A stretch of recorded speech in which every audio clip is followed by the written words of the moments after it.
నంద్యాల జిల్లాలో TDP, JSP, బీజేపీల కూటమి ఆధ్వర్యంలో నంద్యాల పట్టణంలోని స్థానిక మున్సిపల్ టౌన్ హాల్లో భారీ సన్నాహక సమావేశం ఘనంగా నిర్వహించడం జరిగింది. ఈ సందర్భంగా ప్రధాని నరేంద్ర మోడీ హాజరు కానున్న భారీ బహిరంగ సభను విజయవంతం చేయడంపై చర్చించడానికి మరియు కార్యాచరణ రూపొందించడానికి ఈ సమావేశాన్ని నిర్వహించారు. ఈ కార్యక్రమానికి ముఖ్య అతిథిగా ఆంధ్రప్రదేశ్ రాష్ట్ర న్యాయశాఖ మరియు మైనార్టీ సంక్షేమ శాఖ మంత్రి ఎన్ఎండి ఫరూక్ హాజరయ్యారు. ఈ సందర్భంగా ఫరూక్ మాట్లాడుతూ భారత ప్రధాని నరేంద్ర మోడీ హాజరయ్యే ఈ భారీ బహిరంగ సభను మనం ప్రతిష్టాత్మకంగా తీసుకుని విజయవంతం చేయాలని, ఇది కేవలం ఒక సభ కాదు, రాష్ట్ర భవిష్యత్తుకు మార్గనిర్దేశం చేసే వేదిక అని పిలుపునిచ్చారు.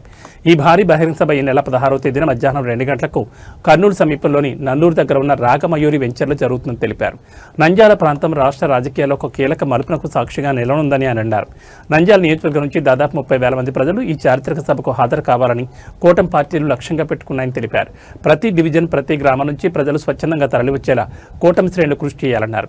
ఈ సభ విజయవంతం కావడంలో ప్రతి కార్యకర్త పాత్ర కీలకమని ఆయన దిశానిర్దేశం చేశారు. అలాగే ప్రధాని నరేంద్ర మోడీ ఈ సభ ద్వారా ఆంధ్రప్రదేశ్ రాష్ట్ర భవిష్యత్తుకు, ముఖ్యంగా రానున్న 5 ఏళ్ల ప్రగతికి సంబంధించి కీలకమైన మరియు స్పష్టమైన సందేశాన్ని ఇచ్చే అవకాశం ఉందని మంత్రి ఫరూక్ అభిప్రాయపడ్డారు. వివిధ కార్పొరేషన్ చైర్మన్లు, వివిధ కార్పొరేషన్ డైరెక్టర్స్, అలాగే ఎక్స్ఎమ్మెల్యే నుంచి, తెలుగుదేశం నుంచి, ఇలా ప్రభుత్వం నుంచి ఎంతోమంది యొక్క వేదిక నిర్వహించారు.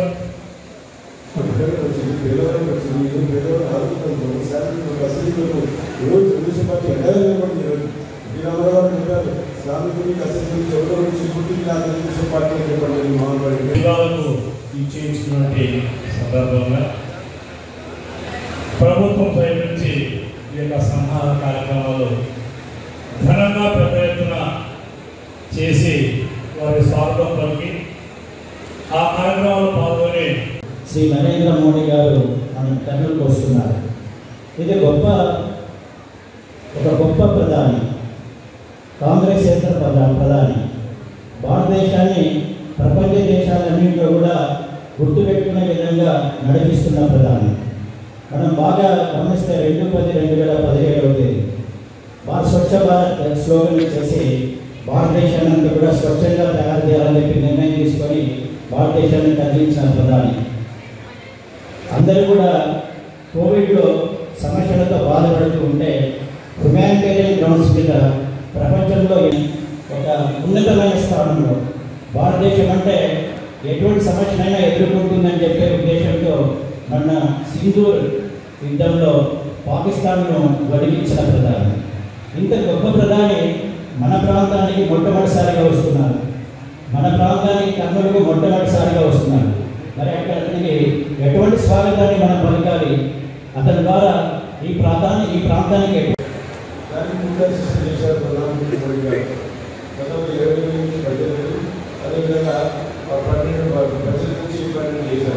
12 చేశారు. వాహనాలు తగ్గించారు. దాదాపుగా 100 వస్తువుల మీద దాని వివరంగా ప్రజలకు తెలిసిన బాధ్యత మనందరికీ ఉంది. ఒకటి ప్రధానమంత్రిగా రావడం అనేది అంత ఆశ్రమం కాదు. చాలా విధంగా పరిస్థితి ప్రధానమంత్రి వస్తున్నాను, మన రాష్ట్ర ప్రధానమంత్రి వస్తున్నాను, దేశ ప్రధానమంత్రి గారు వస్తున్నాను, అందరూ చూసాం.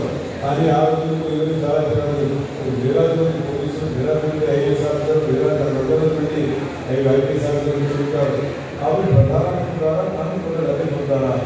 మన రాష్ట్రం నష్టాలు కోరుకోలేదు.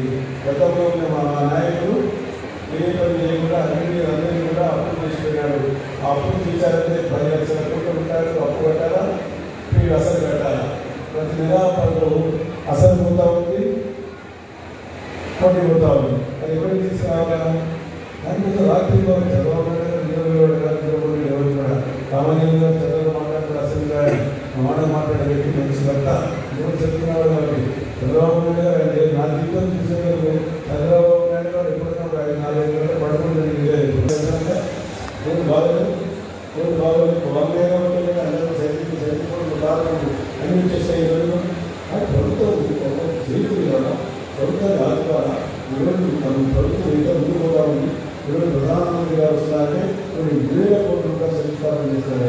1 కాదు 2 కాదు, కర్నూలు, నంద్యాల జిల్లాలు 2 జిల్లాల మధ్యలో 1,000 కోట్ల రూపాయలు శంకుస్థాపన చేయడం జరుగుతుంది. రావడానికి కారణం ఈ శంకుస్థాపన చేయడానికి ముఖ్యమంత్రి గారు వచ్చారు. వారిస్తే వస్తే నాకు భాష మాత్రం ఈ ప్రధానమంత్రి గారు తీసుకొస్తే నేను ఎందుకంటే ప్రధానమంత్రి నేను కూడా ఉన్నాయి. నేను ఆ దగ్గర చాలా విషయించాను. నాకు ఎవరు అడగలేకపోతున్నాడే స్థానికంగా ఎదురుగా అడగలేదు, ఎంపీగా అడగలుగుతాము. ప్రభుత్వం కావాలని ఎక్కువ కావాలని కానీ సొంతగా విషయాలు ఎట్లా అడగలేదు. మీరు మాకు ఇచ్చేసారు పోవాలి, ఏదో సాయం చేయాలి, మన ప్రాంతం ఎవరైనా రాజాలంటే అప్పుడు రాజ్యం కార్యక్రమం నేను అన్ని వివరించాను. కార్యక్రమం తొలగిస్తారు, ఉంటే చంద్రబాబు గారు ఆయన సందర్భం పెట్టుకోవాలి. నేను సందర్భం పెట్టాను చెప్పాను. సార్ గారు అయిపోయినా అది పిఎస్ ఉంటే ప్రధానమంత్రి సందర్భం పెట్టాలని కూర్చోడానికి ఆయన అయిపోలేదు. నేను నెలలు వచ్చేప్పుడు నాకు ఛాన్స్ అయిపోయింది. పిల్లలు ఏర్పాటు చేశారు. మేము అందరూ తెలుసు కదా, ఎక్కడ కదా ఆ మీడియా పంపించడం దాంట్లో ఏర్పాటు చేశారు. ఆ రకంగా ప్రధానమంత్రి ఉపయోగించారు. కానీ ప్రధానమంత్రి ఉపయోగించి కూడా 5 సంవత్సరాలు ఏం చేశారు? కానీ జగన్మోహన్ ఏమైనా చేశారా? ఒక పట్టణం చేశారా?